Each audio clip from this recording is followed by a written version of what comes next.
One of our favorite sponsors is back with us, Sunset Lake CBD. Yeah. If you're looking for CBD that actually does what CBD is supposed to do, look no further than our friends over at Sunset Lake. Let me break it down. Break it down, Mel. They're sustainably farmed, meaning they avoid pesticides and use sustainable farming practices to preserve the land for future generations. 1. 2, farm to table. They ship the CBD products straight from their door in Vermont directly to your door wherever you're at. Now that's cool. And third party tested. They test everything with a third party to ensure quality, dosage, and safety. You got to go over and check out sunsetlakecbd.com. They have so many products. Break it down for them, Apple. Well, they've got some new stuff going on. Like they always had pre-rolls, but now they got really cool packaging for it. And you can get CBD pre-roll flights of all their flavors. You can get the heavy hitter flight that also throws in some of their Keefe blunts. They have a new CBD recovery body lotion. I'm excited about that. Mm-hmm. And what was the other? The other one with arnica. The extra strength muscle rub, 3,000 milligram with 5% lidocaine. So look, Oh, yeah, if you're lidocaine. sore, this is the stuff you want to rub on your body to make those aches and pains go away. They even have CBD infused coffee, so you can have coffee without the little jitter that you get from caffeine, and you have it in the morning and you start your day off right. Your body feels lubricated. You're going to sleep good. Yeah, and also they have, if you kind of forget to reorder, they've got subscriptions. And they're giving the No Simple Road family 20% off. 20% off. Put with in the promo code NSR20 when you're checking out at sunsetlakecbd.com. You're going to get 20% off your entire order. NSR20. And don't forget those cute little gummy bears. That's right. sunsetlakecbd.com. One of our favorite sponsors is back.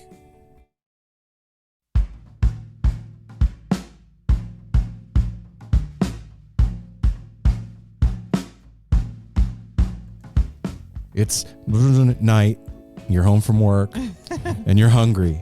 Well, you know what? It is the holidays, and I've been tired from shopping. I don't feel like cooking when I get home. No. What should we do? You should go over to Fire on the Mountain. If you're in Portland or you're in Denver, you are in luck. There's 3 locations here in Portland. There's 2 in Denver, and they have your dinner, your lunch, and your late breakfast covered. I mean, I guess you could go there for an early meal right when they open, but, it's up to you. It's always time for chicken But wings. if I work my late shift, then yeah. Okay. Before bed. You could do that. You can go get yourself some chicken wings. You can go get yourself some onion rings, deep fried pickle spears, the most amazing desserts on the planet. The Fremont location has pizzas and stuff like that, tots, the dopest fries. Then they also got you covered with the libations because they have their own brewing company down here in Portland area. And all 3 locations now are pouring a delicious new roasted hazelnut brown ale. So if you're into that hazelnut brown stuff, you can go drink that up and get a little buzz on and feel good and have your chicken wings. And to me, there's nothing that goes. You got to appreciate beer, but beer with wings, oh my God, it's like a match made in heaven. True. And, one of the cool things about Fire on the Mountain is if you don't want to drive over there, you can have it delivered to your house, and chicken wings actually travel well on delivery, unlike other stuff. And if you're not in any of the places like Portland or Denver that I said, don't be sad.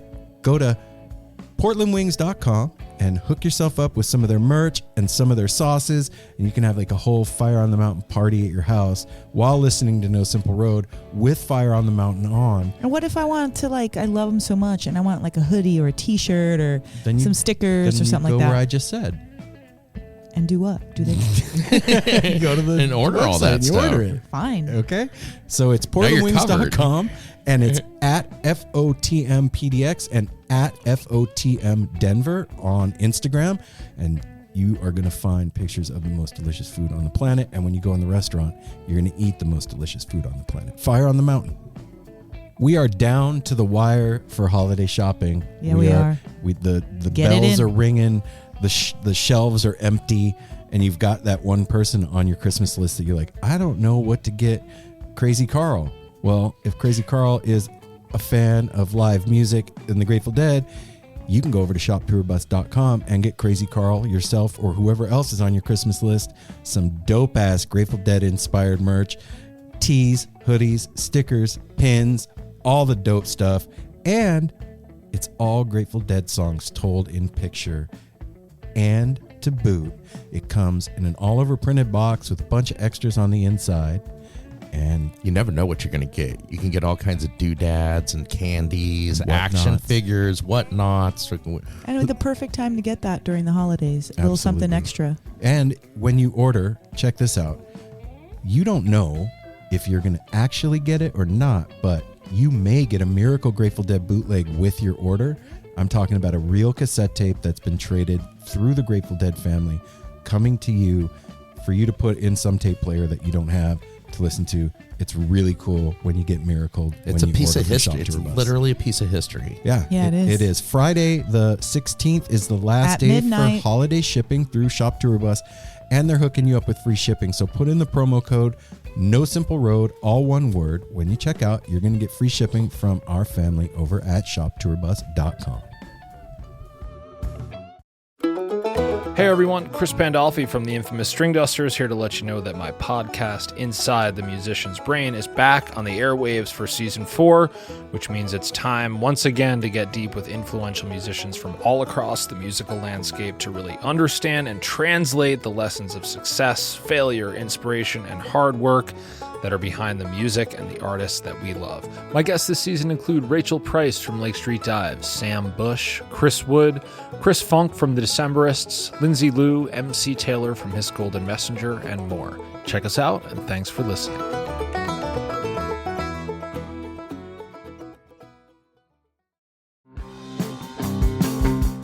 We're so excited to tell you a bit about today's sponsor, Music Masters Collective. They are a nonprofit organization that produces unique music events, providing opportunities for fans and artists to meet and collaborate in an inspired and creative atmosphere. Music Masters Collective events give you the opportunity to learn from world-class musicians like Otil Burbridge, Steve Earle, Richard Thompson, former members of the band, the Milk Carton Kids, Nikki Glaspie, the Fab Four, and Sean Colvin, and so many more.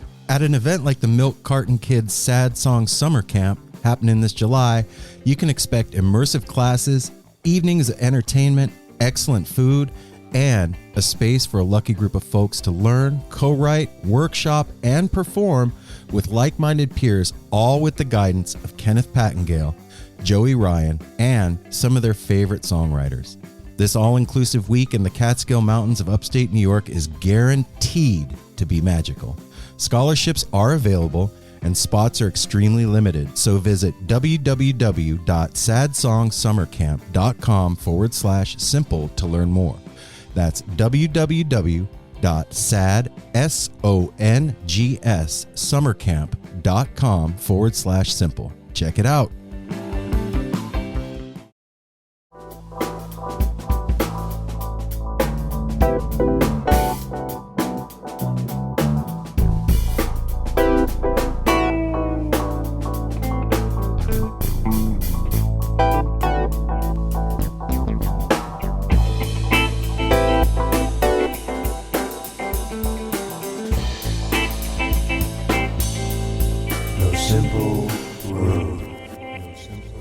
Yourself when you don't feel good? No. No. I'm not either. No, get I'm cranky and stuff. I was going to say I was a little crabby. A little cranky. Yeah. Hey, No Simple Road family. How's it going? This is Aaron. And this is Mel. And this is Apple. And Darwin, too. And hey, Darwin. everybody out there that sent Darwin prayers and thoughts and love, we want to say thank you. And he told us to tell you when we started recording this week that he felt it. And he appreciates it. He asked for more. Yep. So... Yep. Darwin does always ask for more. If anybody knows Darwin, he loves more. Yeah, he is a more treats, more Deweys. More Deweys. Do you want to explain to the fam what Deweys are, For Apple? anybody that's never listened to No Simple Road before, if this is your first episode, welcome to the family. Yes. We're glad you're here. Now, we are talking about our dog, Darwin, at the moment, and we are going to get to the interview with Erik Yates from Hot Buttered Rum here in a second. Apple, please continue. Tell us what Deweys are. Sometimes I don't even realize when it comes out of my mouth that is a term that my dad and my stepmother came up with. It's when it's like the act of doing the petting to the dog, and they call it Deweys. Oh, like, I didn't know that it was that. Okay. I didn't know it was that. He went to Dewey's, and then they come over, and it's like the act of doing the petting. I just thought it was a cute word for petting. Me too. It is cute. What that was never explained to me, but that's how I perceive it. How they came up with it. You made that up. They call it Dewey's. It's like, and then you do it while you're petting them. Oh, Dewey's. Well, Erik Yates there you go. Hot Buttered Rum this week gives you musical Deweys in your ear. Wow. Yes. Yeah, that's right. Yeah. He does. Hot Buttered Rum, if you're not familiar, I'm shocked. They've been around since 2002, killing it. And we're super stoked to have Erik on the show. We had a really great conversation with him, man. Yeah, I'm excited about this one. This was like a mile marker for me because I was late to work. I was late to the interview because I was having some really intense issues with my mom that night, and we were on the phone, and I literally could not get off. Like it wasn't like, oh, how you doing, shooting the breeze. It wasn't like that. It was like heavy, intense, like family stuff. And Aaron kind of was pacing back and forth, trying to like looking at his watch. I stepped into the room just to check to see what was going on, and Mel was like, "It's not happening." Yeah, I was like, I was so frustrated. I want to follow my mom. Well, it was like, it's like that tug between being at two places at once, and oh shit, I'm gonna be late for work, but I can't, the light is still red and I can't go, and there's a cop next to me, so I can't speed. There's all of these factors, all these things holding you up, and it was really emotional. We were working out some really deep stuff, my mom and I, and it was like a mile marker in our relationship that we've been dealing with this past 3 years since she moved out of here. Yeah, since she moved out of here, and since my uncle passed away, and all this stuff. And it just happened to be on the day that we're at the end, the exact time that Erik Yates was going to be on. And it's also, this conversation with Erik is also a mile marker in that you were not a banjo player before. Yeah. And you are one now. So you're learning to speak a different language to the people that we interview. Yes. And it was the first time that I noticed it as we were having the conversation. I was like, oh, Mel's turning into a musician. Yeah. The stuff that that we talked about, and I don't even know if I took notes that night because I was just so out of it. And I was out of my body, but I was so into what he was saying. And I felt like, maybe again, it was maybe because I was super emotional, but the conversation you're about to hear is really important to me, and it was amazing. And Erik, I just want to thank you for being so gracious when I came on, and for your time and your craft. You're incredible. And yeah, thanks for being a mile marker for me. Yeah, man. This is another amazing conversation that it's a trip when you sit down to talk to a musician that's been playing music for as long as Erik has. That's a long time to be doing the thing. There's a wealth of knowledge there. Mm.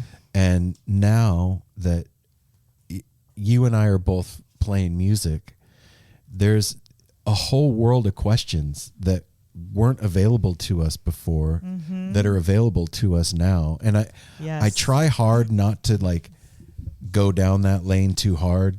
You know what I mean? Nerd out. Because that could get boring for them and us and the people listening. You know what I mean? I think in the context of what we're doing, some of it's relevant and some of it can be a little boring. Somebody doesn't want to hear, me talking about my personal stuff for an hour when we're talking to a musician. But at the same time, other banjo players out there might find it really refreshing and super cool and exciting. And same with guitarists or drummers or whatever. So yeah, I think that we're good at giving a little bit of a, both. A cornucopia, yeah. a buffet of conversation, if you will. Yeah. A plethora? Do we have a plethora? Yeah.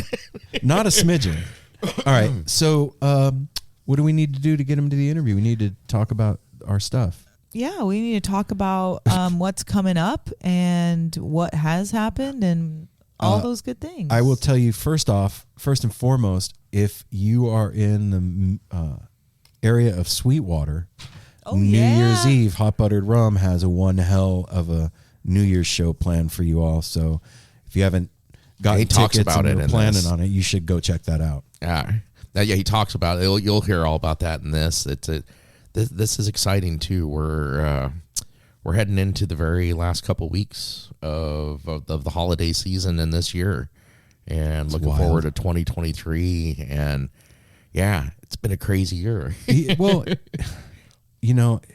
yes, Apple, it has been a crazy year. It's been really crazy, but it's been amazing. Can we, before we go into that, I want to say that they have on Instagram, you can win your chance to score a free pair of tickets to that New Year's Eve show that we were just talking about. So you have to tag a friend that you want to go to show with in the comments, reshare the post on your story or your feed or both, and then keep an eye on your DMs and they'll reach out with the winner next week. And this was just 5 hours ago. If you're not following them already, where do they go? It's at what? It's at hot.buttered.rum.band on Instagram. Yeah. Okay. So, hey, if you are in the area of Sweetwater and you didn't have anything to do on New Year's, go to Instagram and try and win yourself a pair of tickets, or just go buy them and then go check out buy Hot them, Buttered but Rum. still try to win them because that's fun. If you can't afford it, there's your chance. Yeah. So let's do the business and get them to the thingamajig. Sound good? Yeah, business and thingamajig. Mm-hmm. Yeah, that sounds pleasant. Follow No Simple Road at No Simple Road on Instagram, Twitter, and Facebook. Go to www.nosimpleroad.com. You can get yourself No Simple Road merch there. We have a calendar of events. If you click on the family tab and scroll down a little bit, you will see a little banner that I have with beadwork by Jenny. Her work is up there, and she is doing a pre-order for her book. And we would appreciate it if the No Simple Road family would show up. Our sister. Yeah, show up for the No Simple Road family. It's also, you're going to be getting something really beautiful and worthwhile and unique. Yeah. As a music lover, as an art lover, she has done something so special in pouring herself out into these wonderful straps and beaded pieces. And yeah. And this is your chance, too, to get a little piece of that work because she's busy. She's busy doing things. Yeah. And you can upgrade and get that tier where you get the special made bookmark by her. There's like 4 different choices. I mean, if you really want to splurge for yourself, you can even get a strap with one of those tiers. So, yeah, that's on there. We are going to be going to Skull and Roses April 19th, 20th, 21st, it's 22nd, and 23rd. Yeah, 5 days down in Ventura. And we would love to see all of you down there with us. I just talked to Mike today. And maybe we'll talk about that when we're done. We're going to share an Airbnb, I think, with our brother Wicked Awesome. Skull and Roses is going to be freaking amazing. Phil, Lesh, and friends are headlining. O'Teal and friends. O'Teal, yeah. I mean, we're going to see boys, dogs in a pile our from the East Coast. Garcia birthday band will also be there. So we're excited. We just had, you'll listen to that episode in a future. They're playing on 420. Yeah. So this is going to be really fun. So come down, hang out with us in Ventura at Skull and Roses. There is a link on our website where you can go get tickets. Just click on that. It'll take you through and you get your tickets and you come down to Ventura and you stand on the burning shore with No Simple Road and the Grateful Dead family. It's going to be pretty dope. You can also go to patreon.com/No Simple Road, and that is how you can monetarily assist the No Simple Road crew with continuing to bring you wonderful content such as Erik Yates from Hot Buttered Rum. It's monetary love. That's right. Thank you. And also, that's how we get down to Skull and Roses. Yep. That's how we buy lights. I don't know. You understand. You get what I'm going for. You smell when I'm cooking, what the rock is cooking. Yeah. You do? Yeah, I do. Okay, good. All right, there it is. Patreon.com/No Simple Road. Also, you can call the Tepid line at 971-808-1524. That number again is 971-808-1524. What's the Tepid line, Aaron? Well, let me tell you what the Tepid line is. Tepid line is where the No Simple Road family calls in and gives us trip reports. Anything they want to talk about. Want. Book reviews. It's where you open your mouth and you do things. Stuffed whatever animal it may names. be. We've had appreciation. We've had recipes. We've had ideas. We've had all kinds of stuff, and we still want more. More. 971. More. 808-1524. How do we like If you want to do it? something rad for us that doesn't cost anything, you can leave us a review on Apple Podcasts. And we ask for that, not because it strokes our ego. We ask for that so that other people can find out about No Simple Road, because magically that does something for the algorithm, and then more people find out about the show. And it does get us very, very happy and very excited. Well, that I mean, We don't have any. We don't new have any reviews. we have reviews. not had one No since December. November We are 8th. almost halfway through December, and nobody has left a review. We need at least one of y'all to do it. If you're listening to this and you just felt that little tingle in your solar plexus area, that was the universe telling you to hook up No Simple Road with a review. It'd be So cool. it's Santa's telling you right now, if you leave a review before Christmas, you're shooting right up to the top of that list of good people. Oh, okay. Yeah. Okay, there it is. There's the business, and I don't think we left anything out, did we? Only another thank you to Erik for being rad and awesome and being a dope banjo player. That's all I got to say. Thank you. That's all you have to say? Well, no, it's not all I have to. I could say a lot more, but I just want you to know that, Erik, when you listen back, so much appreciation for our conversation and the band, and maybe someday we'll have the whole band on. That would be super cool. And hey, they put out a new album in September. It's called Shine All Night. Go give that a listen. We're going to give you one of the songs off of it right now. And so, without further ado, the No Simple Road crew gives you Erik Yates from Hot Buttered Rum.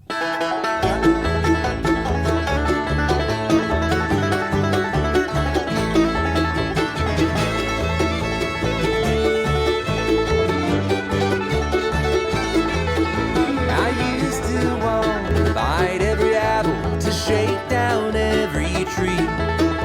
I used to want to fill the space with sweet things all around me. I get up in the morning, shake the shame and shave in cold water. I get up for the evening, ready to do it again and again and again and again. I've been a host to hungry ghosts who eat all the food and the wine. They come and go, hiding in the hollows for the moment when the stars align. I get up in the morning, look out the window and hope that it'll be a better day. I get up for the evening, ready to do it again and again and again and again. Swerving inside the lines, I was swerving inside the lines. My engine was humming, my mouth kept running as I turned into a steep incline. Swerving inside the lines, I was swerving inside the lines.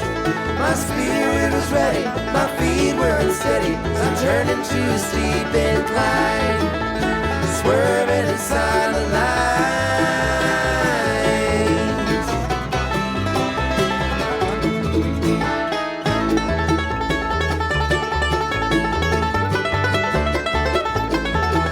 I kept out a knife for that sweet apple pie. I looked high and I looked low. I killed two birds when I rolled out nice words a long, long time ago. I get up in the morning, shake a shame and shave in cold water. I get up for the evening, ready to do it again and again and again and again. Swerving inside the lines, I was swerving inside the lines. My engine was humming, my mouth kept running as I turned into a steep incline. Swerving inside the lines, I was swerving inside the lines. My spirit was ready, my feet were unsteady as I turned into a steep incline. Swerving inside the lines.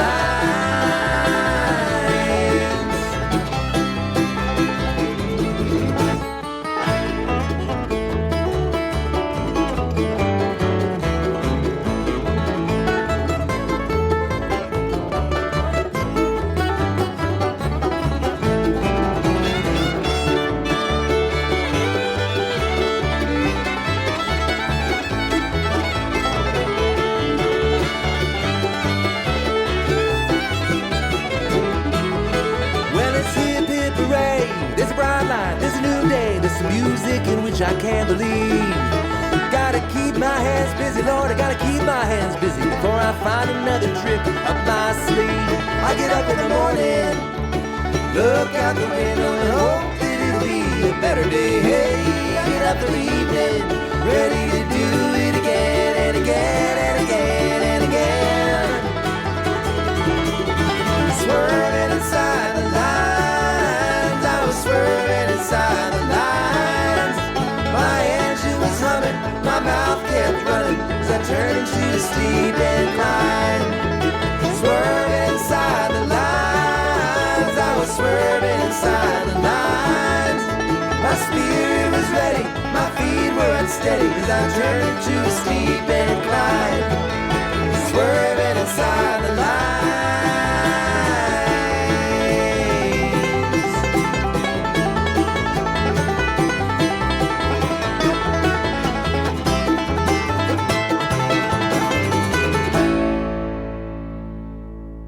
What's happening, brother? I'm Aaron.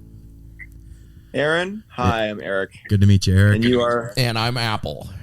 And then, Hi, Apple. have you ever been to a Seder? I love your computers. They're my favorite. Thank you, sir. That's I'm so rich. It's incredible. Yeah, we do this just for fun. Well, yeah, you find time for podcasting. And it's yeah. And this is Darwin. cool. And have you ever been to I love your theories. a Jewish Seder for Passover? I have been to one, but I have not been to more than that. Okay, so like at the Seder table, they leave an open chair for Elijah. Yes. That's what this is right here. Gotcha. Okay. That would be Melanie, his wife, and she may be joining us. We're not sure where she's at the moment. Yeah. So whatever, it's cool. Cool. Here we are. Welcome, man. Why don't you introduce yourself to the folks out there? Hello. First of all, is this a video product? Are we doing video also, or is it just audio? I am recording video. It Cool. won't go out for a long time. It'll be on our YouTube, and it'll just be clips. How's my hair? You look wonderful, man. great, You man. look I fabulous. wasn't ready for a No, it's video perfect. experience. I can go spruce things up. No, I'm just no. kidding. It's I perfect. let you This is got me. good lighting. It's kind of ethereal and spooky. Yeah. Yeah. This is my bedroom. I try to keep the lights low so that I don't, it helps me adjust to the seasonal change here. Where are you, Erik? I am at Oakland, California. Oh, okay. So we're in the same time zone. You're not like, it's not like 9 o'clock where you're at 6. Well, welcome, man. Yeah, where you all at? We're in Portland. Awesome. Yeah. That is where I wanted to start. This is where you're from, right? No, that's where I went to college. Okay. I went to college at Lewis and Clark College. Maybe Okay. you've heard of it. Yeah. That's where I met the guitarist from Hot Buttered Rum, Nat Keefe. Just a couple years ago. No, it was many years ago. We graduated in 2000, and by the time we graduated, we actually had a pretty good band going. It wasn't great, but it was good. Yeah. I would say. Right. We didn't necessarily expect to do it full time, but we did expect to work super hard at it for a few years and see where things got. So that's what we did. We're still working on it. Yeah. That's a lifetime project. Well, I say he's got such a good stoner Oregon name, Nat Keefe. Yeah. Nat, like Nat. like Nat King Cole. Yeah, okay. Short for Nathaniel. Commonly mistaken for either Matt or Nate. So I'm always very careful to try to get that out into the world.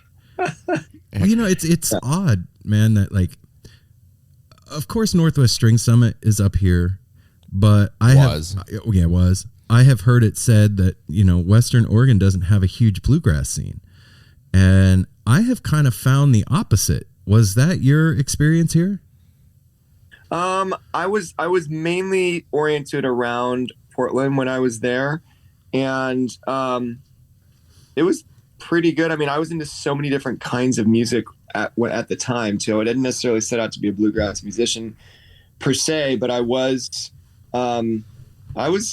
pretty into the bluegrass scene in Portland. I do think that, I mean, I'm a little bit more acquainted with the scene here in Northern California, which is rich. It's surprisingly it's not, we're not close to the Appalachians, but Right. it's there's a lot of great players in and around Northern California. And that's sort of where we've, kind of cut our teeth and learned how to play, I guess. It tends to kind of warp your perception of what good music is, and also what one's own taste is. So it became very easy in music school to just listen to lots of more kind of harmonically complicated music and lots of more rhythmically complicated music. And that's all well and good. That certainly has some influence a little bit on what Hot Buttered Rum does, but it also sort of, it led, I think, me and maybe Nat away to a certain extent from just the music that really feels best, that feels most honest and feels most expressive and feels most authentic from us. So it was good to sort of, I felt like Hot Buttered Rum was, in a way, an attempt to, keep that alive, even in the midst of going to music school and studying composers and all the great and wonderful thing Western art music has to offer.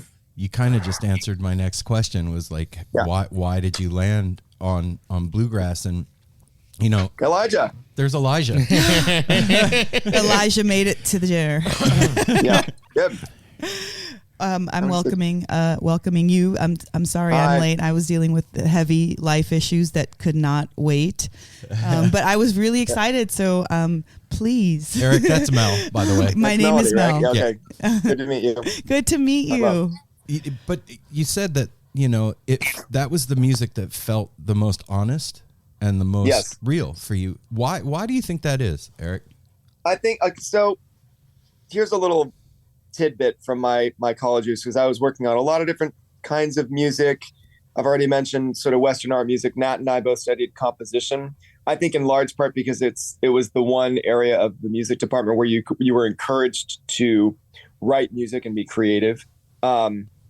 And the other, I should say the other area was the very small kind of jazz corner of the department. So I did spend, a fair amount of time.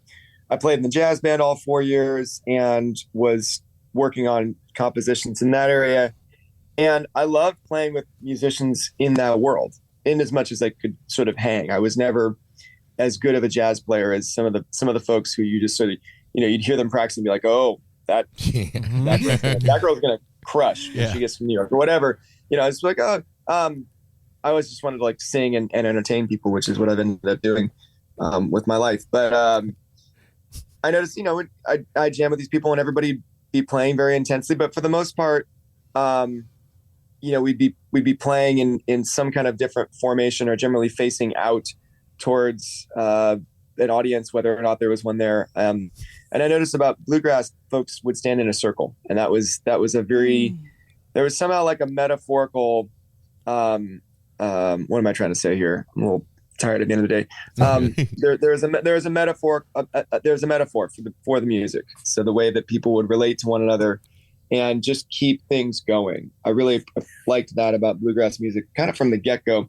And I should also say Bluegrass music, what I'm kind of more broadly talking about is like string band music. Right. So this was true of a lot of the old time musicians that I would, listen in on, or some of the folks playing dog music or hot swing or other kinds of string based music. People just would, and all this stuff would kind of, especially on the West Coast, intertwine and weave into just some amazing, some really amazing nights of music making that I couldn't overlook and I couldn't get out of my head. A lot of that, actually, some of the early stuff we really that really sealed the deal for me, so to speak, was at High Sierra Music Festival between kind of 2001 to 2006 was when we were going there really regularly every year. And we had sort of a crew of other bands that we'd go with, and just some great acoustic musicians. And there were just a number of nights where, and this is not a bluegrass festival, keep in mind. No, we've been. So yeah, pretty broad. Yeah, you bet. Yeah, it's like pretty broadly defined. But we were one of the bluegrass bands there, and somehow like meeting the other sort of West Coast bluegrass weirdos at this, just super heavy duty jam band festival. I was like, okay, I think this is kind of where I fit into music. Like this is where I can do what I'm good at and have it's the right context for it.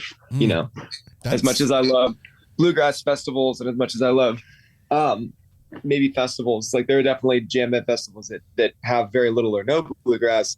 I really like the ones that have a fair amount of string band presence, and that's what hooked me. I was like, oh, I will chart a course to do this as much as possible and make sacrifices for it and show up basically. Wow. Hell yeah. Well, go ahead, Apple. Well, I was just gonna say that's what we kind of we're still. I mean, we dove in with the bluegrass, but we weren't big bluegrass fans until like 2018 or so.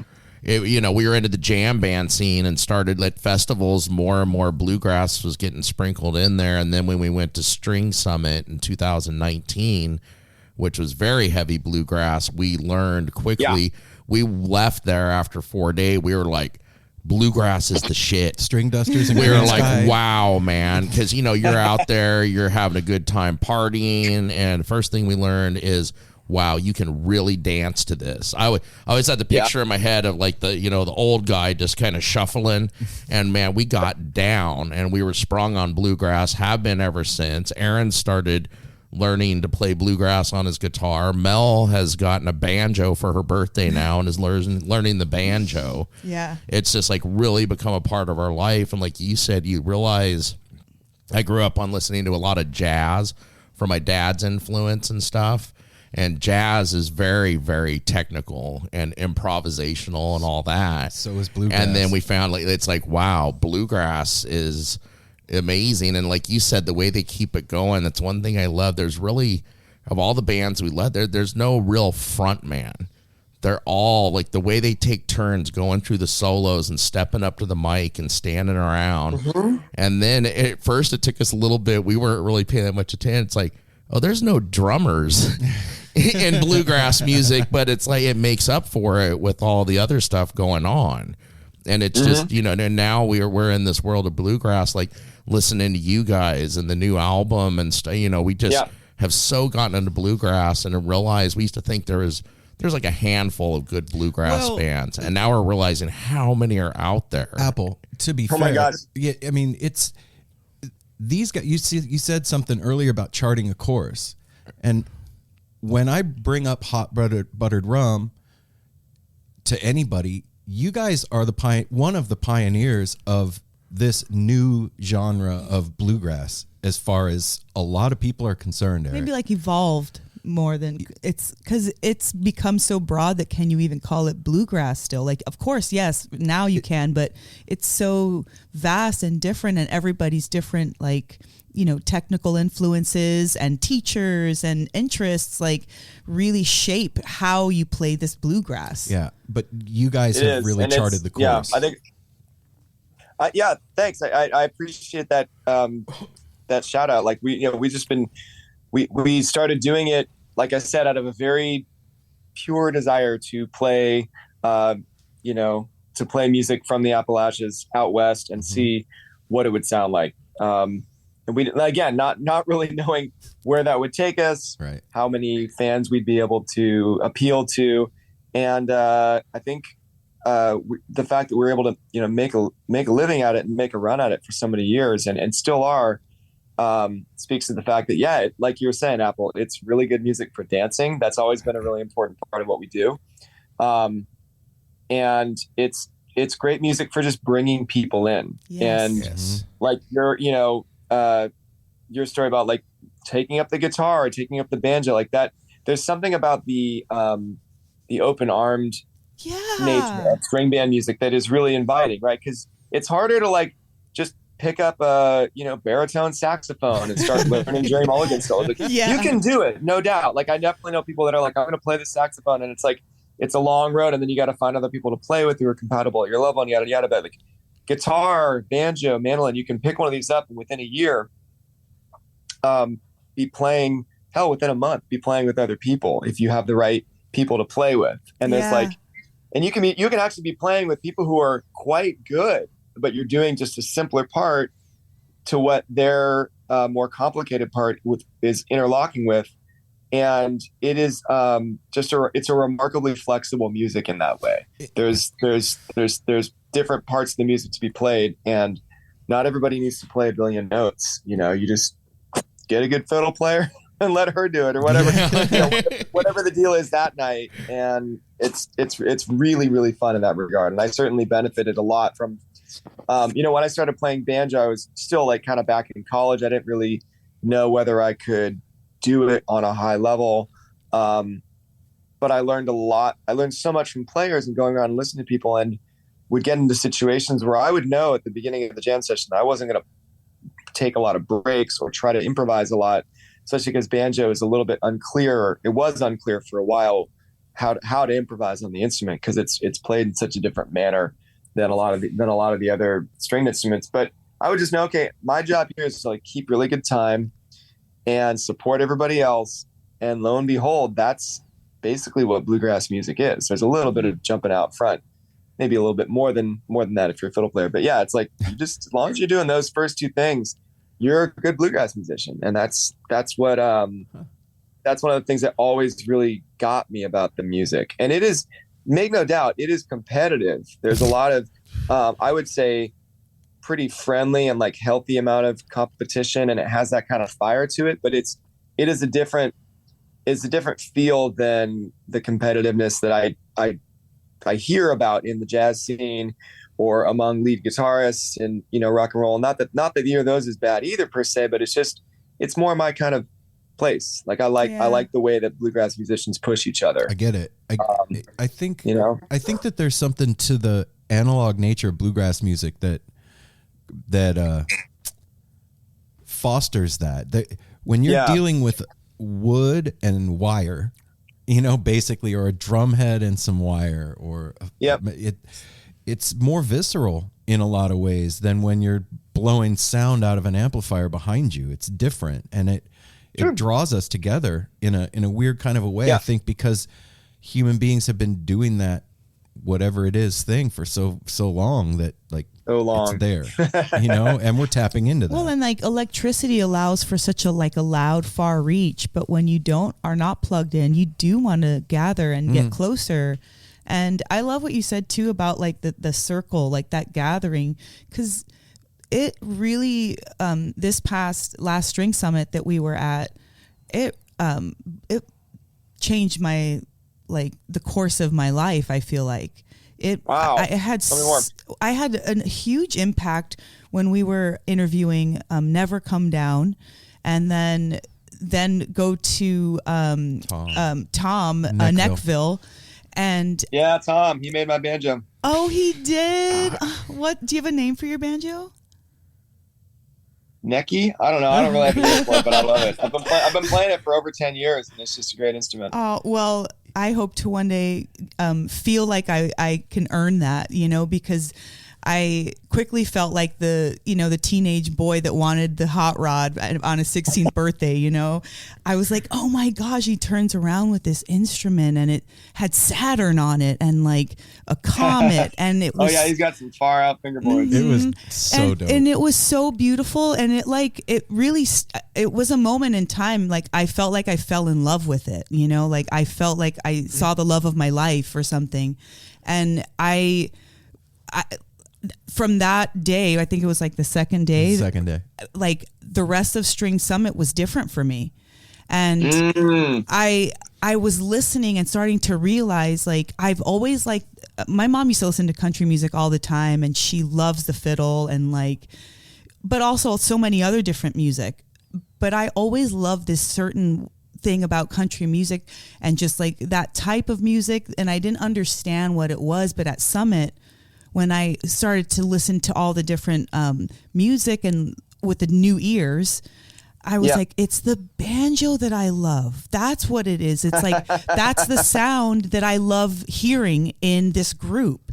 And my ear wasn't mature enough to understand that. And I got that understanding at Summit. And then of course with that, meeting Tom and, finding out about the Oregon Bluegrass Association and like all these incredible things that like brand new, like just firecrackers shooting off, and like since I got the banjo, I like you were saying, there's such a respect for it, because I was like, there's so much to learn. I loved the way their fingers were moving. That was one thing. They're constant. And I loved the way that it never stopped. The fingers don't stop. The song doesn't stop. Everything keeps going. It's at the same tempo and it's consistent. And that's something with me, like in my personality, that I strive to develop, is consistency. And so that's really why I wanted to adopt the banjo and like that style to help me keep going. Have you found a crossover in your life like that, where playing overlaps with who you are and like that? Yeah, I think so. I mean, I think for me, I've always been a jack of all trades, and this is like I've always had both in the positive and the negative sense, like just trouble making up my mind what to focus on, what to do next.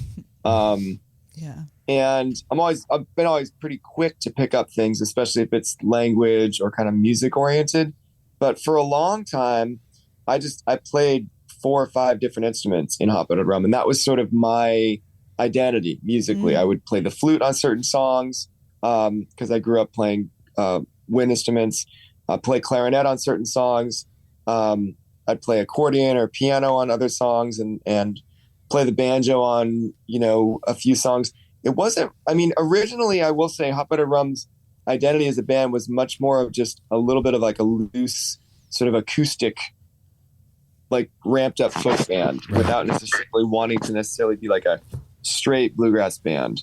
Not that we're ever that straight and narrow in the first place, but I will say once I started playing more banjo, it really did start taking hold. And I can definitely identify with that moment that you had just playing it. And for me, it was like some old weird like Czech banjo that was sitting in my bass player's basement, and the pot was like, an inch bigger than normal. It was a really weird looking banjo. You can actually see it on the first album cover we ever did.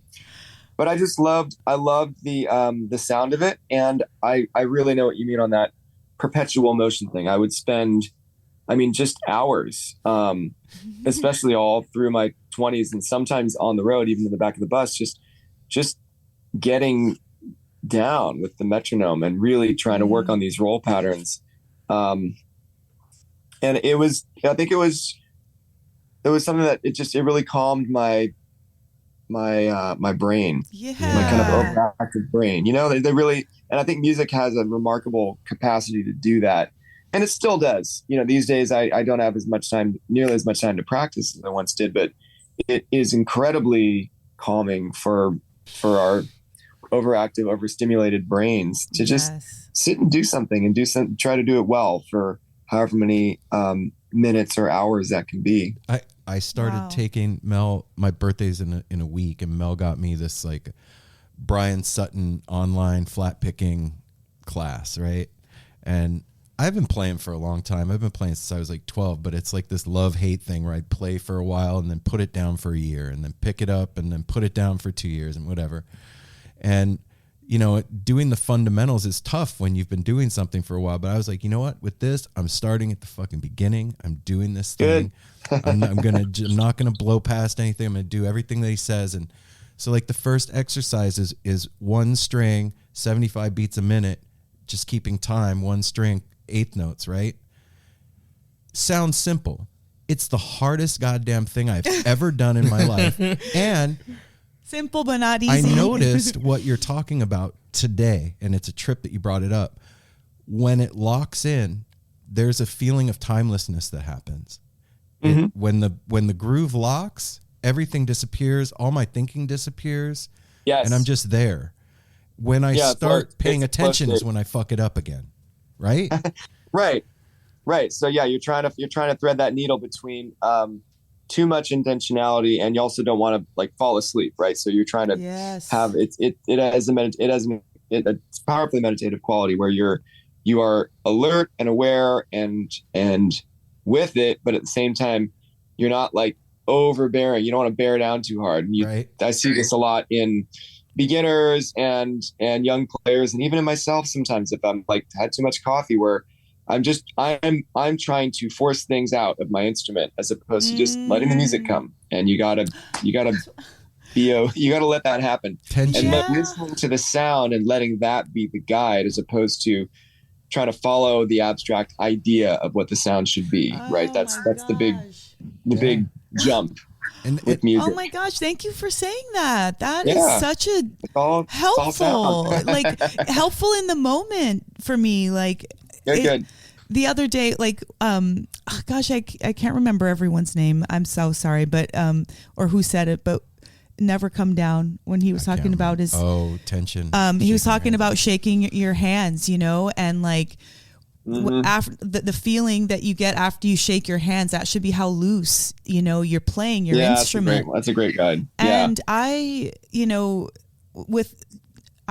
doing No Simple Road, it kind of like blossomed into whatever it is. But at the very beginning of this, we, like Apple was saying, we didn't listen to much bluegrass. Now 5 years into it, I'm finding myself wanting to learn No Simple Road from another perspective, in the sense of like, how does a musician talk to another musician? And I've never given myself the opportunity or the time, and actually, like, this is the right time. I will say I was a young mom and had lots of stuff going on in my life early, so this is a time that I can literally devote, and like Aaron was saying, start fresh with like, even with music theory. I got a teacher, he's teaching me theory. Like, it's like the best situation. And what you're saying, putting together these like little morsels that have really just unlock ways to play differently. Well, yeah. I wonder too, Erik, like that space that we're talking about, is that when you know you're having a good show? Yeah, I think especially if you can, what would I say here? If you can learn to look for the signs that that's happening with other musicians that you're playing. And that's where like the kind of the hypercube model comes into effect. Just something you're really sort of like, I mean, that takes a lot of attention and also a lot of relaxation at the same time. And that's a much tougher order. And also just takes like having played a lot of music together and all being in a fairly good state of mind to be on stage. But yeah, you can, there are ways to tell when, and I'm not talking about like, I mean, obviously like facial expressions are important or body language, but there's a real subtle, there's a subtle way that a groove will just lock together, or that a song will lock together, or that especially like vocals will just vibrate just right when they're in tune. And bass players and drummers talk about this a lot too, like that real subtle feel for where everybody's feeling the beat in the same place, so that you got a nice pocket there. And that happens both with bands that I've worked with that have drums and bands that don't. You know, with string bands, it's more about whether the mandolin and the bass are really locked into a deep groove, and whether everybody else is really having that same relationship to where the bass player is putting the notes. But it's palpable, and it's the same way that any of us can feel good about having a conversation. If like, oh, this conversation's got a good flow to it, like everybody's giving and listening and at the same time, and that's the same way with music. You can feel it when a group's on, and it's really fun to be in the audience and that's happening. Yes. So I always try to think about that and work towards that goal on stage. We've talked about that with doing the show, of how the art of conversation overlaps with music so much. And definitely, this is a jam because we don't script questions for anybody. We just have a conversation and see what happens.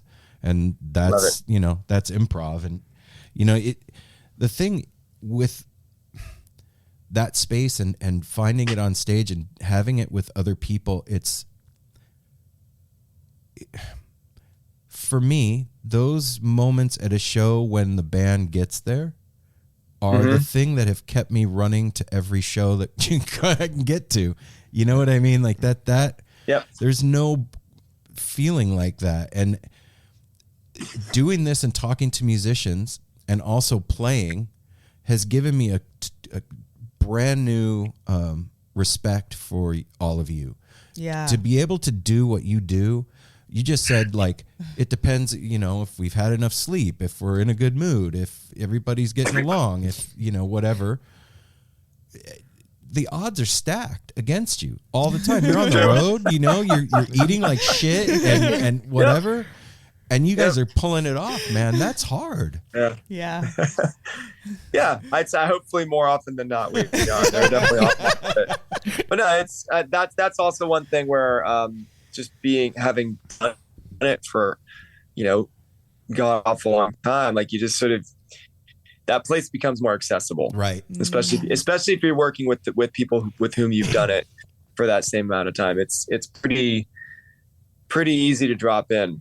You sort of learn your odds start to change, huh? yeah, exactly. Well, and there's no predicting it either. There's no rhyme or reason to it because we've had times when, kind of like a band, sometimes we're all fired up for an interview, and we've always had good conversations and interviews, but we've had times when all three of us have not felt like it. We've been especially in the last couple of years, like under the weather, the world's weird. And some of the best things have come out of it. Yeah. Because there's friction. It's like, I don't even want to do the errand. Can we reschedule? No. Let's just do it. We're all moody. And then as soon as we turn everything on and turn on the mics, we get into it. And the guest is awesome. And then we're all in the groove. And when we get over, it's like, that's exactly what we needed to feel better. Yeah. Like, yes. Yeah. You guys just put out, well, not just, but put out a new album recently. And a lot of it this is born of quarantine and COVID, correct? Like through that, this is what came out of it? A really significant portion of the songs were written during the quarantine because that's what was happening. There was no other outlet, right? For creativity. There was no other outlet. And sometimes I sort of think wistfully back on those days, not very much, but I had a recording session today. I got a rehearsal after this. Like, it's just, life is so busy that it can be challenging to find time to write. Wow. And writing really, really likes that regularity, of having a couple hours a day to just sit down and do it at the same time. But yeah, so a lot of that, but because we weren't able to be performing, and weren't able to sort of experience that give and take that is really such a big part of the reason why we do this. Like some of the songs have some kind of some longing, some ennui, whatever, what have you. It's in there. I would also say too, I think that our songwriting style changed a little bit. There were definitely more songs that have a little bit more space, some slower tempos, some different, some different ideas that we might not have leaned on in previous sessions. And we also used a keyboard on everything. That we've never done that before. We've certainly had piano and organ on certain things in the past, but we have a sixth member now. Our friend Jeff has been able to basically become a full-time member of the group. Oh, wow. Went from sitting in every few shows to just diving in with us, and we're so grateful that that's been an option too. But but again, that's a challenge. It can be every potentiality has its own challenges. So finding space for keys in the band means a lot less of something else at any given point. Wow. And I'm just going to say, I love it. I love his style of playing. I'm glad he's part of the band. Well, he's got it goes back and forth. Like, it's got a real honky tonk feel kind of on some stuff. He's really good at that stuff. Yeah, just amazing playing. And yeah, like you said, it's different than some of the other albums. It adds something. But personally, I just got to throw one of my favorite, and I'm still digesting the album. I've listened several times, but the one that stood out and still is one of my favorite is the Seasick Captain. For some reason, I don't know what that is. I'm still figuring out what it is that it does for my brain, but that's the track I go to when I just got a chance to listen to one song on the album. It's like, go back to that. Cool. I just love that. I love the lyric. I love everything about that one. It's awesome. I love hearing feedback on what people gravitate towards on the record. Okay, well then I'm gonna go with Broken Glass. That's cool. That's one of those real spacious ones. Yeah. And that's a perfect one right after yeah. Seasick Captain. I like what you said about the album being a little darker than your other stuff, because it is, and I'm here for it, man. I like that stuff. I look, man, we went through some shit. Yeah. In the past 2.5 years, life really turned, what happened? No, I don't know. I had to stay home a whole bunch. It kind of feels like whiplash, really. Like, did I get hurt? And then it's like, oh yeah, I did. But it stands to reason that if I'm a musician and I'm alive on this planet right now and I'm feeling shit, that what comes out in my art is going to be a little darker, because the climate was a little darker. Did it feel weird for you to, like, once it was completed and like all the tracks are mastered and you're like, okay, this thing's going out, did it feel weird for you, like, when you listened through it and you realize that, like, did that make you feel any kind of a way? This is the middle of the episode. Welcome to the middle. And I am not interrupting Cal. No, you're not. No, I'm not. No. I am, though. You know what I like to do in the middle of things, though? What? I like to get high. Oh, okay, cool. Where do you get your weed, dude? Well, if you're up in the Portland area, you can come visit us at Define Premium Cannabis. Our location out in Hillsboro is there to serve you for all of your needs. Oh, wait a minute. What if I need concrete bumpers for my car? Oh, I'm sorry. All of your cannabis needs. Okay. Sorry, I bet. Yeah, that's right. Stoners. I better be specific. Yeah, like people be coming in and be like, "Can you make me a sandwich?" You're like, no, we can't, but we can get you high and you can go make your own sandwich. So come in and visit us out in Hillsboro. Make sure to tell us you are a listener of No Simple Road. Then we'll treat you extra special. And then we will also give you a 10% discount. We'll throw a free T-shirt at you. Probably give you some stickers, maybe a grinder, maybe a lighter. Throw a shirt at you. Never They're know. gonna hand you a shirt nicely. Yeah, well, I don't know. If I'm saucy that day and you catch me, Saucy. I may throw a shirt at you, but you'll like it. Then you wear that back, and then you get a 15% discount. Well, the message is, come visit us out in Hillsboro. We will take care of you. You will leave with clothing. You will leave with stuff to get you high, to rub on your aches and pains. Hey, Apple. What does interrupting cow say? What? Boo. All right. Anyway, we're gonna get back to the episode now. Love you guys. Define. What is a city without its music? The legacy of the New York Philharmonic Is incredible. Nearly 2 centuries of history. That's a lot of music and a lot of stories. I was sitting on stage for the very first time thinking, I can't quite believe this is happening. Join me, Jamie Bernstein, as we explore the history of the New York Philharmonic. It's the NY Phil story made in New York, a podcast about a city, its people, and their orchestra. Listen wherever you get podcasts.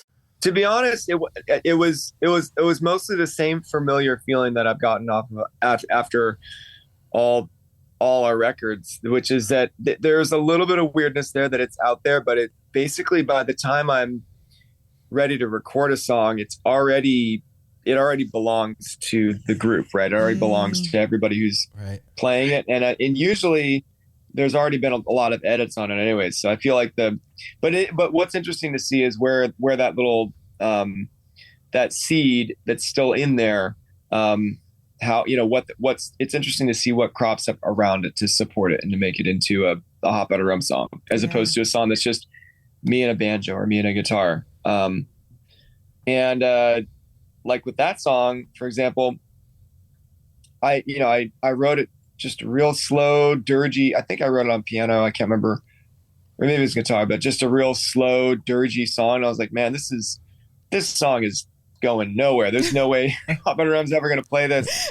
And then I have a person that I write with in Richmond nearby here who's really, really good with Ableton, and he's able to do, like, he'll do a thing where we'll basically write a song in a day, even sometimes 2, and take it, and track all the parts, and then he does all the drum stuff in the box there. He's really good with the Ableton drum sounds, so I kind of got inspired by that, and I am a complete novice with all that stuff, but even just with using GarageBand, I was able to, like, sketch out drum parts and sort of create this whole song that still didn't sound like a Hot Buttered Rum song, but it made it a lot. I had a lot of fun with it, and that's the kind of thing that I was able to do during the pandemic, because I mean that stuff takes me forever. Like, it's really not my comfort zone. Technology is not my comfort zone. I like what it can do, but I generally don't enjoy the hours that it takes to do that stuff. But I was able to put that time in, and then by the time I brought it to the guys, it was like, oh, I can see how this would sound. I can see where this bass part fits in. I can see where the drum parts work. And then of course we changed it a bunch from there. But I felt like that, that allowed it to sort of take on some life that it might not have otherwise have done. Wow. The other thing I will say too, the songs that Nat and I brought in are only there's only 10 of them on the record. There's a couple more, by the way, we'll be releasing next year. Cool.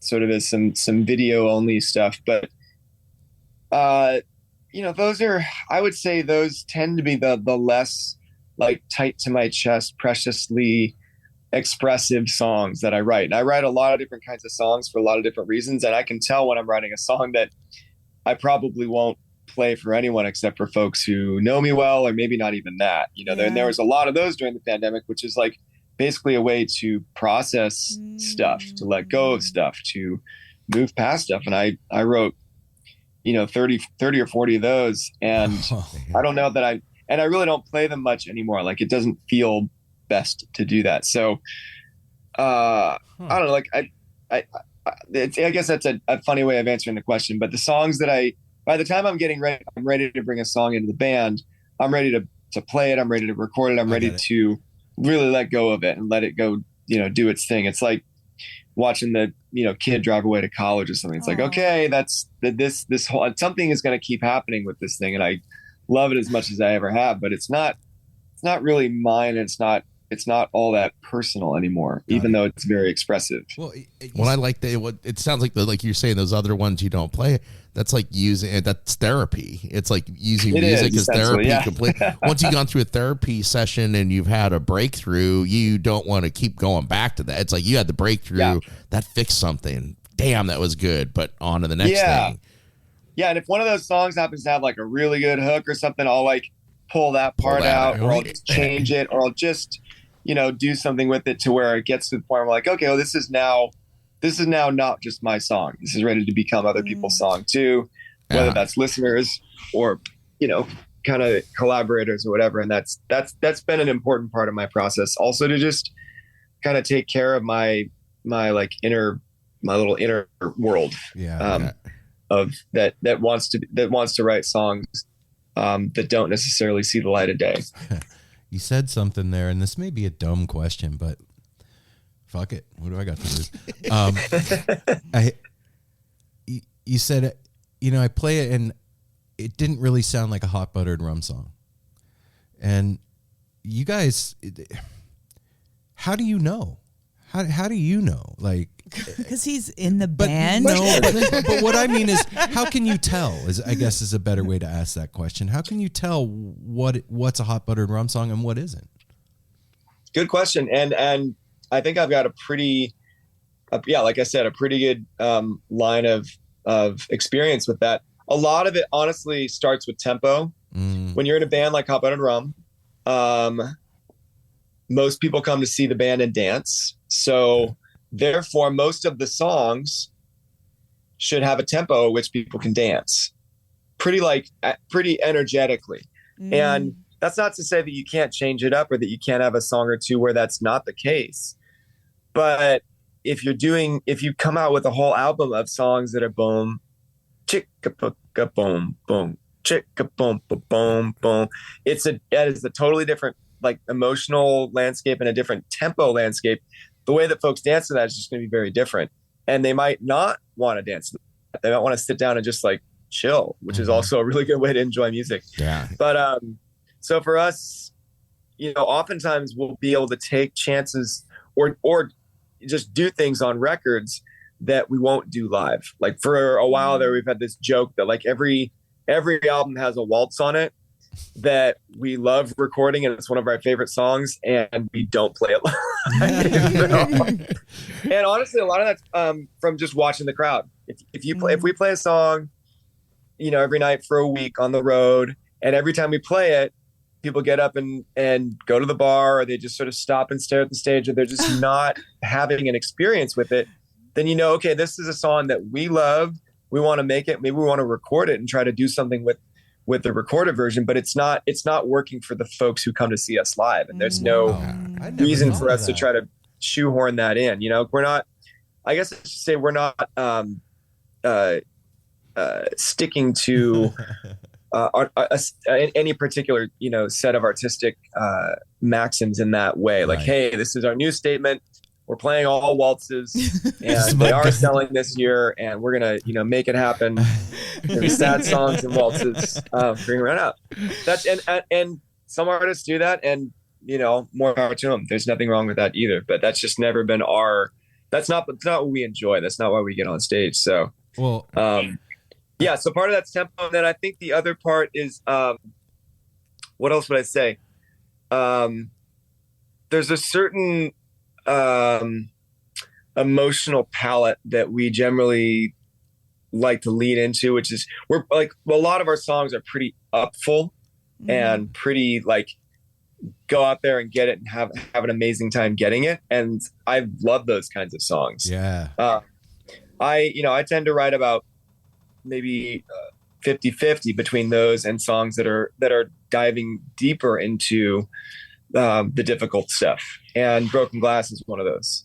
Although ultimately I think it has kind of an upbeat, like a lift to it at the end. It spends a lot of time like in that darker space. And that's just something that we don't do as much of. I think we're actually more and more balanced in that way, probably, you know, in large part due to the songs that I'm bringing in. But you know, the majority of our songs are going to be pretty danceable and pretty fun to listen to and sing along with. Right. You're a happy band. So, yeah. Well, I'm 50, pretty happy band. Yeah. I love that, man. Everybody needs that. Legit. Yeah. Everybody needs to feel comforted. And you know, I don't care what's going on, but when Hot Buttered Rum comes to town, I'm buying some dancing shoes and we're going to have a party tonight. Yeah. I'm leaving smiling. My face is going to hurt and my feet are going to feel fabulous from dancing. Like I'm 50. I need those waltzes every once in a while, man. I get it. But all right, Aaron, next time we'll play one for you. It's comforting though. And I appreciate that because I understand like sometimes as an artist, you do want to say like your statement piece and be like, this is it and I'm done and like I'm not discussing it. It's just what it is. What? Mic drop. But then there's the other part where you're saying is like interactive and you're part of your musicianship is that interplay with the fans and the people that are listening. And if you don't have that, you're not playing to that or catering to that or creating a space for that. Why are you doing it then? True. Yeah.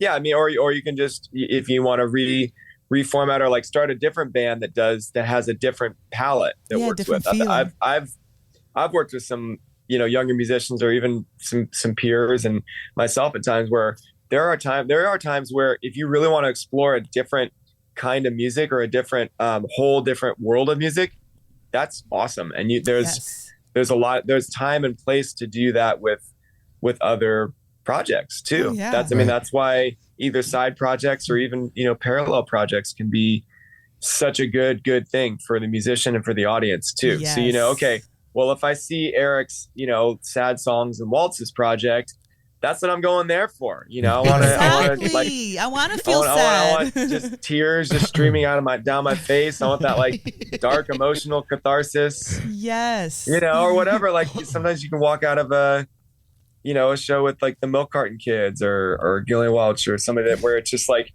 they do a mix of material, but like there's some songs where you're just like, holy shit, you know, Elvis Presley blues, like that's just such a sad fucking song, but it gets to me and it gets to that part of me that has this like, you know, longing to know that other people feel that way, and that's what's great about sad songs. And then I want to go see like the California Honey Drops or some band like, you know, Honey Drops that same way. Like, you know, when you leave their show that it's just, there's going to be this certain feeling in your body or rather like when you leave that playlist on Spotify that it's going to, you know, if you put it on your car driving, you'll get this certain thing. What songs do you want to listen to when you're driving through the fog at night? You want to go deeper with that emotion. What songs do you want to listen to when the sun's blasting, or what song do you want to listen to if you just had a really tough conversation, with your partner or your family member or whatever. Like, music can be so many different things. That's what's amazing. Eric, so can I ask, out of the album, what would be the song you would recommend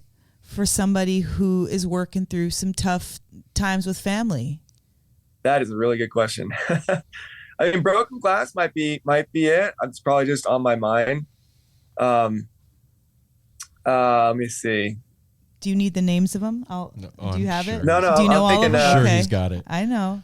I mean, I Want to Be with the Dreamers was another interesting one where, and Nat would be the guy to talk to more about that because he wrote the thing. But I feel like that's a song about needing to kind of find your people. Oh, wow. And a lot of times when I'm dealing with family stuff, it's because I got to deal with these people and they're not the family I necessarily chose, but they're the family I got. But I feel like that song's a good one to come back to the place of like realizing that, we have that second family, right? The family or the friend family, the one that we choose.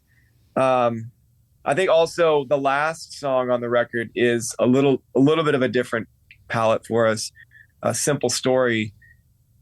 I think that might be my favorite Nat Keefe song on the record, just because that one really speaks to, maybe more than anything, just the difficulty of being apart from people during the pandemic, and then the longing to be reunited with people, which wasn't present when the song was being written, but is now present. And so it feels like every time we sing that song and people really connect with it, I can feel that the whole circle of emotion, the separation, the longing, and then the reuniting. It's like all this stuff is kind of there. That's sweet. That was a hell of an answer. Yeah. You have really good answers. Yeah. You're very thoughtful. I've listened to this album, a lot. To be honest, like most musicians, I think once it's out in the world, I don't listen to it a whole lot because I've listened to it so many times during the mixing process. But yeah, they definitely sit in a studio and you listen to these songs a dozen times in a row, and you'd start thinking about what the hell they mean. Yeah. I can't even imagine. Like, over and over again, it's got to get you got to go deep at some point. You got to go deep, yeah. And you got to take breaks, and that's why there's so many snacks in recording studios. A lot of stress eating, a lot of empty calories. That's how records get made.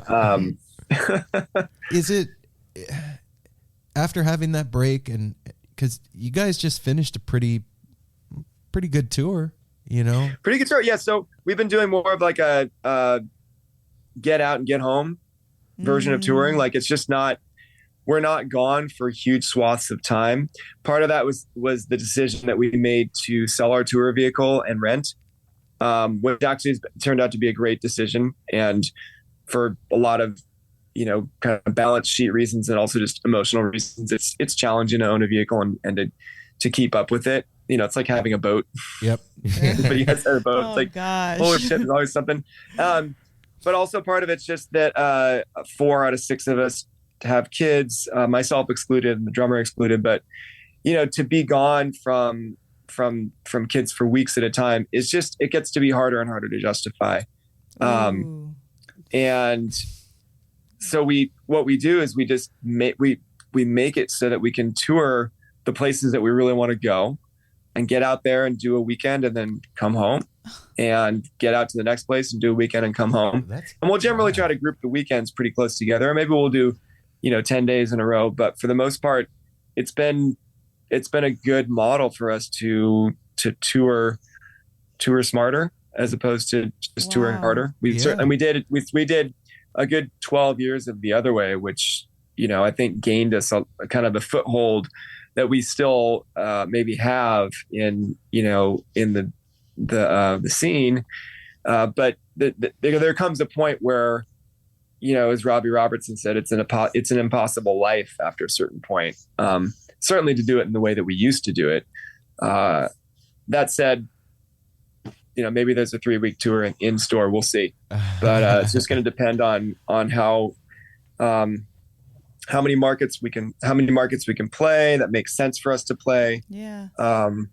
You know, where our fan base is strong enough for us to go, and then how often we can get out there. Well, that's brilliant. I just love that, like touring smarter. I mean, because none of us are getting younger. You got to take care of yourselves. Right. You want to keep doing this for a long time. And you want to be like that. You have people with a kid. You want to be with your family. You don't want to be cut off too long. You know, you miss a lot. But what I think about hearing you talk about that is that, like, we have 2 kids. We have a grandkid. And, like, our son is 20 and just moved out, right? Mm-hmm. And the thing that I think that it was, besides me being sad that he moved out, was like how fast that went. It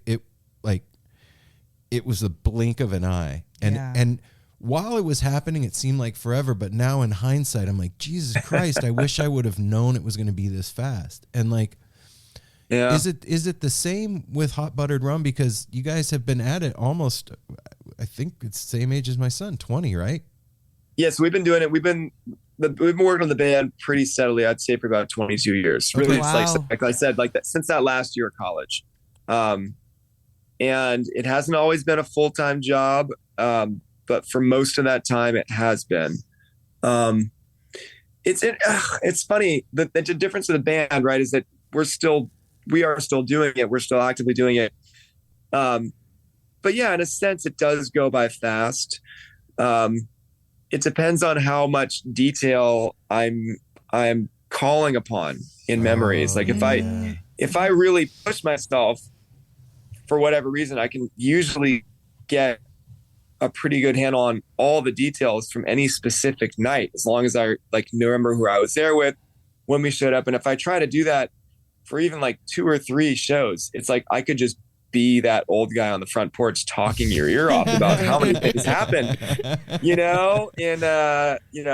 Aspen, Colorado on, July 17th, 2008 or whatever, like all these different details.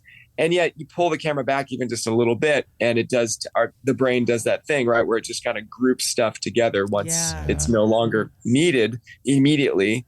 And it does become like, whoa, I guess I've been a musician for 22 years. It's also had that odd effect. I think I was a little less inclined to think of myself as a musician early on.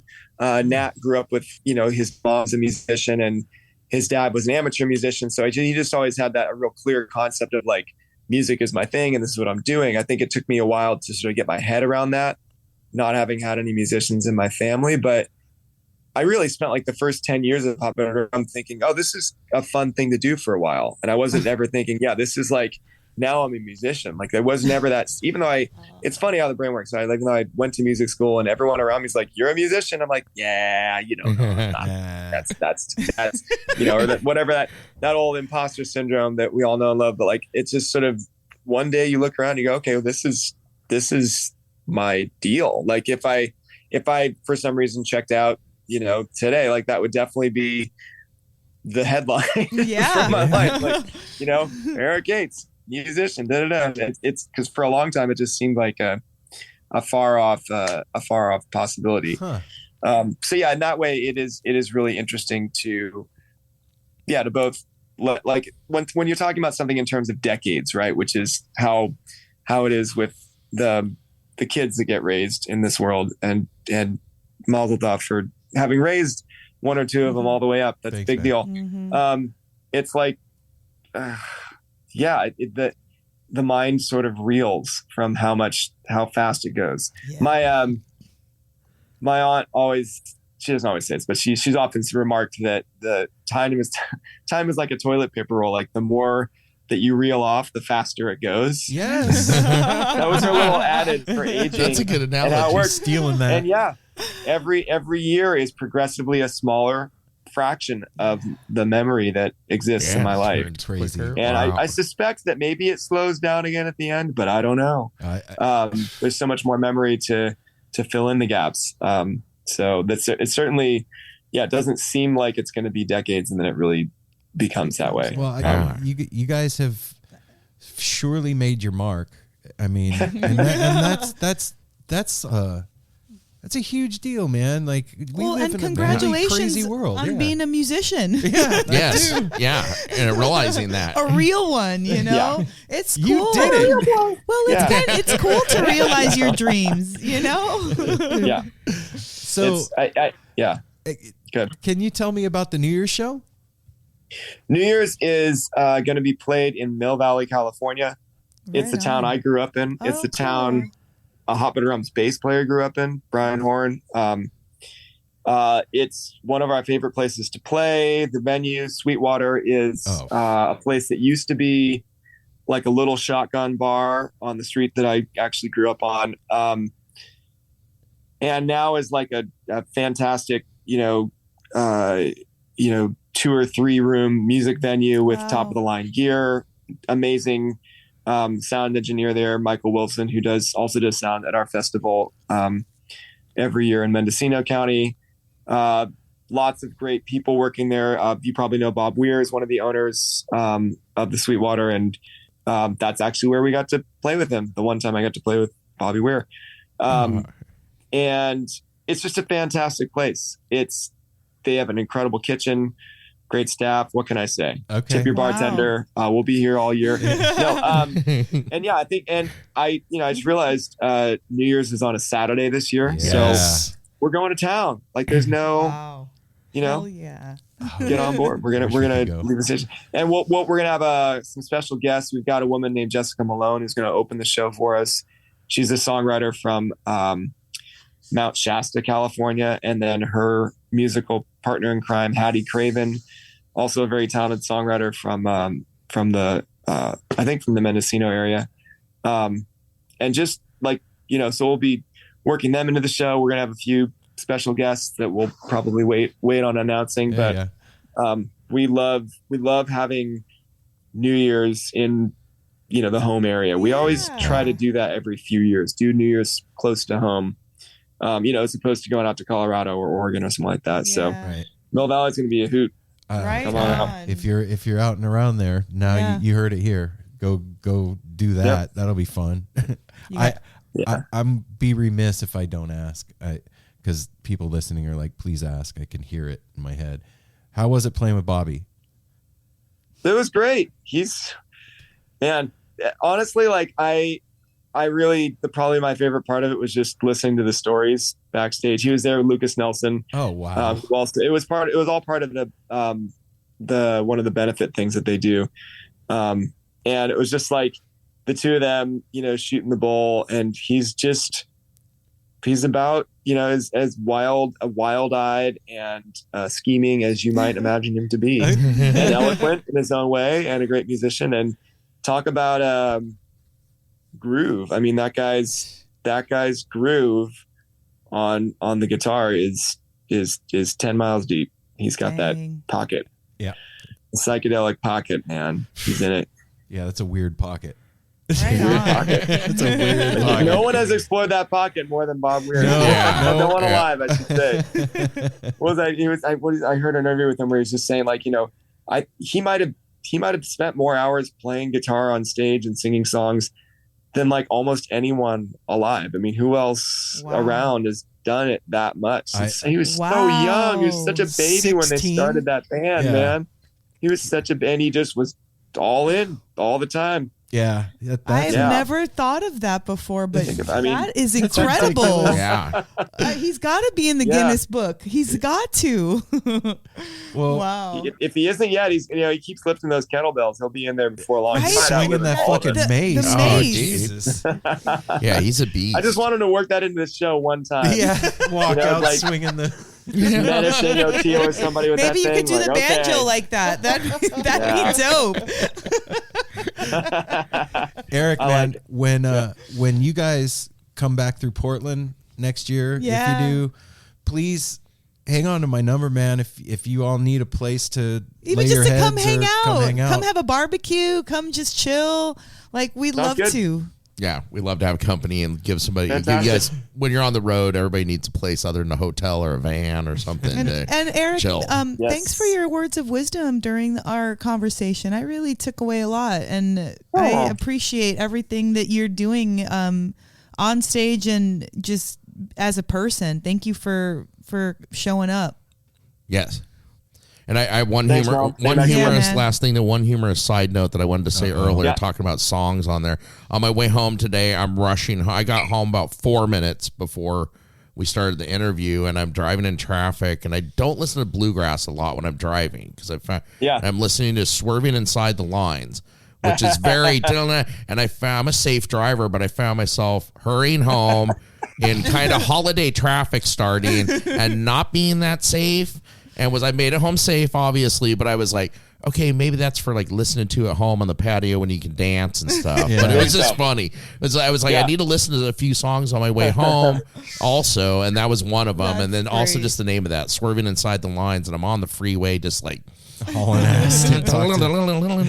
So thanks for everything, Erik. We should put an advisory on that song maybe before it comes on. Yeah, that's Do got not that. operate heavy machinery. Yes. Or drive on the Pull freeway. over before listening to the next song. Yeah, find a rest area and get out and dance. That means you. Right on, Erik. I love it. It's been a blast, man. Yeah. Have a good practice Thanks, tonight, guys. brother. Yeah. Aw, thank right. you for your time. Take care. All right. Thanks. Bye. Aw, so sweet. Apple, you say you like to say his name. Why you like to say his name?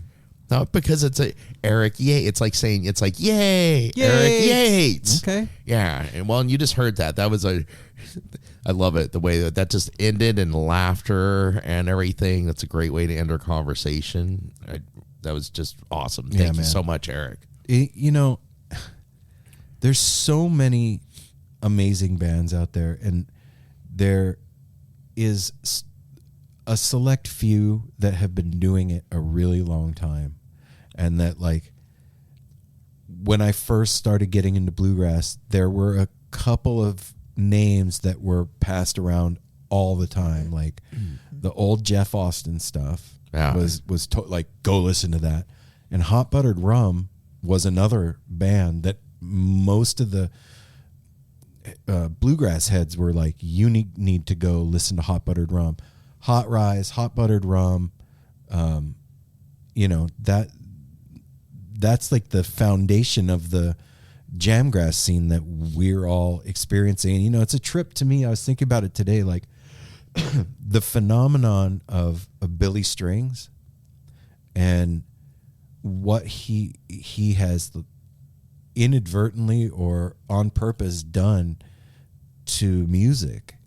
He has exposed so many people to the genre of music that is jamgrass or bluegrass that normally wouldn't have given it a chance. Yeah. You know what I mean? His demographic is unlike any. I can't think of anybody that has a demographic that reaches so far. Well, and the reason I bring it up is I just wonder, like, what do you guys think? Do you think that bands like Hot Buttered Rum, Green Sky, Yonder, Trampled by Turtles, that they see like all boats rise kind of thing, where they see an increase of new people at their shows because of the effect that Billy Strings has had on bringing it more to the genre? I mean, it has to have some effect, if not small, large, or medium. It's definitely something positive, because if you are introduced to Billy Strings and now all of a sudden you're like, dang, I guess I do like bluegrass. You start looking around, like what's coming next to me, or where can I go next, or who's playing, and it makes you start to do like some research, or maybe like he's toured with somebody or been on stage with somebody. So it's definitely going to have an impact to where, that, like that saying you were just saying, all bows all bows tie together. And you are like we do. You're going to start going down the rabbit hole and finding out what he listens to, who he's joined on stage, who he's toured with, who he opened up for when he was, not as big. And that's a rabbit hole to go down. I mean, he's joined so many people, and I mean that there's a lot of music exposure there, and I think he has opened it up to everyone. And it's a trip to me too. The reason I was thinking about it is like the effect that he had just from having him on No Simple Road and having Billy Failing on the show, it had an effect on our listenership and our Instagram following just by having him on the show. And so the gravity of that thing is real. Do you know what I'm saying? Like, it's a real phenomenon. Yeah, we've experienced it firsthand. And I just wonder, like, how the holders of the foundation of this part of the bluegrass scene, how they feel about that. Like, you know, when we first started interviewing bluegrass bands back a while ago, like, I would always ask, well, do the traditional bluegrass guys give you shit, you know, for... Yeah. And I wonder if they're feeling it now. Like that. Feeling what? Like, oh, well, they only came to the show because they saw Billy Strings once, and now... I think sometimes you get too much in your head. I think the musicians are just happy that people are coming to their shows. Period. Yeah. Not They're analyzing just that freaking much. stoked. Like, I don't care why you got here. What you're on your anniversary, like graduation. Who cares? And like, we've come to the seen show. it and experienced it. We haven't been into bluegrass all that long, and we've seen like the Kitchen Dwellers grow, and Green Sky, and all these bands. You know, bluegrass is really getting a lot of attention, and I don't think it's just because of Billy. No, it helps, but it's, you know, there's a lot. Because all these bands in and of themselves are great bands. Like, they're, of course, Billy Strings is next level, but there's a lot of next level bands. Yeah, well, like infamous String Yeah. Dusters. They've been doing this for quite a while and have a Grammy and stuff. And you know, like, sometimes when your attention turns towards something, you are so much more cognizant of it that now you're starting to see much more. Our attention is turned to bluegrass, so now we see a lot more the rise and a lot more of the popularity and, you know, talk and all of that. I just want to make sure that credit is given where credit is due, because bands like this... You're the credit giver? Well, I'm just saying, they've been around doing this thing for a long time, 20 years. And well, they're doing it because they love it. Yeah, man. They're, you know, Their you're not going to do rating's anything huge. for 20 years unless you literally have to or you want to. Yeah, true. 100%. Right? Like, those are the two reasons why you're going to do something for 20 years. Yep. So, what, Apple? What's the problem? Hi. What's going on, man? Darwin's stinking up the brew. He's over there smelling. Now he just comes He over farted here. and just came laid next to you? Yeah, he's over there smelling his pillow, Oh and my then gosh. comes over here. He looks sad. Poor guy's got the little case of flatulence. Like, A little. and then he wants to It's come, not a little he case. wants to come sit by me facing his butt. Right definitely towards me not a now. little case. Yeah, It's a not 120-pound dog, I was dude. trying to not embarrass him. It's too late. I think, and I'm this is conjecture, this is not facts, but I think that all the musicians, bluegrass and, you know, just not plain, but other musicians alike, they're just stoked that people find their music and buy their merch and come to their shows and support them. Yep. And why it's happening, it doesn't really matter. The fact that it is happening is the big deal. Yeah, I can equate it to people listening to No Simple Road. I don't really care how you found out about the show. I'm just found glad you're us. here. I mean, it's an interesting We point, wanna hear your but story. it doesn't. Yeah. But it doesn't like matter in the end. It's Nope. just like a nice, you know, oh, cool story. Thank you. you bought a for- hoodie, rad. Yeah. Glad you're here. So Welcome. Let's dance. here's a sticker. Want a party? Anyway, we love you guys, and we will be back on Monday with a little check-in with the three of us. It's been a couple of weeks since we've properly checked in with all of you, so stay tuned because we'll be back. And until then, smile at a stranger and safety Love one third, another. and hydrate. And you know what? It's Christmas time, and don't buy wrapping paper. Use like old grocery bags and Get creative. yeah. Get creative. Use newspaper. That's dope and fun. Use like Cut up old sheets. yeah, Wrap your like stuff in weird you know, sheets. You shred Old your sheets. bills and then put that inside of the box as the the tissue paper. Okay. You know, there's all kinds of fun I like stuff. that. Can't say you didn't learn anything from No Simple One Road last this thing week. too, because you're listening to this on Friday the 16th. If you are in the Portland area, make sure to go see the Family Mystic Family Tree Fest release party on the 17th. Oh, yeah. It is an right. all-day event From 2 for to the 2. release of their new album, Adventures of Adventures of Namara, and it is from 2 p.m. to 2 a.m. at the Haven. So be there, be square. That's right. We love you guys. Peace.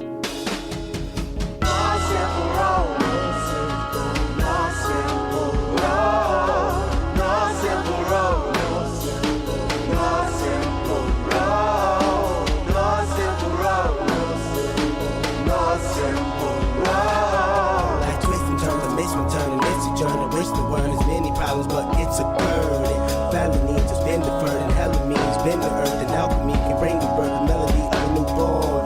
So persistent, so resistant, so insistent, so commitment, so resilient, or haven't you learned it? More simple road. More simple road. More simple road. More simple road. More simple road. More simple road. My windshield is shattered as I focus through the spot in the corner that is still intact. The react is both a defense mechanism as well as a fear. We've traveled this road before, so we may think, but it's a tad bit of strange similarities that feed an A equal A complex. The fears of your past do not equal the perplexities of the current road.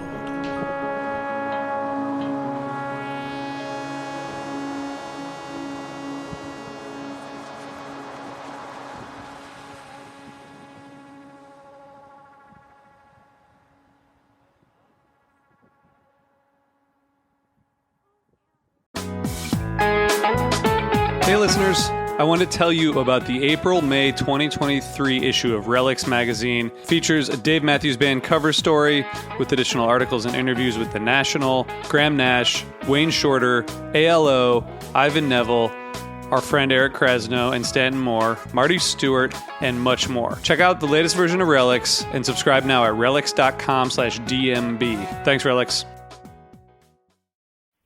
Hey, this is Steve Choi, host of the Musicians Guild podcast, part of the Sound Talent Media podcast network.